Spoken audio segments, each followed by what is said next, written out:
હવે રાગ કાફી જે ઘણો પ્રચલિત રાગ છે.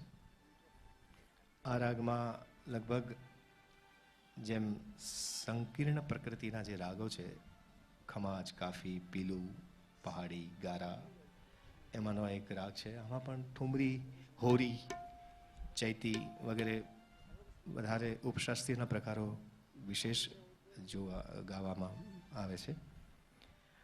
આ રાગ આપણે ત્યાં રાગની સાથે 10 થાટ પણ નક્કી કરવામાં આવે છે, જેની અંદરથી બધા રાગો જેમાં સમાવેશ થયો છે. થાટ એટલે કે કુળ કહીએ ને, જેમ કે બ્રાહ્મણ હોય તો બ્રાહ્મણમાં પંડ્યા પણ હોય, ભટ્ટ પણ હોય, દવે હોય, જોશી હોય, ત્રિવેદી હોય, ત્રિપાઠી હોય. એવી રીતે શુદ્ધ સ્વરના રાગ હોય તો બિલાવલ થાટ. એવી રીતે આ કાફી થાટ, જેમ પહેલા ભીમપલાસી સાંભળ્યો, એ કાફી થાટનો રાગ હતો જેમાં ગ ની કુમળ આવતા હોય. એવી રીતે કાફી એક જનક રાગ છે, મુખ્ય રાગ છે થાટનો.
Dani da dani ni sa sa, dani da dani pa pa dani da mama pa ga re.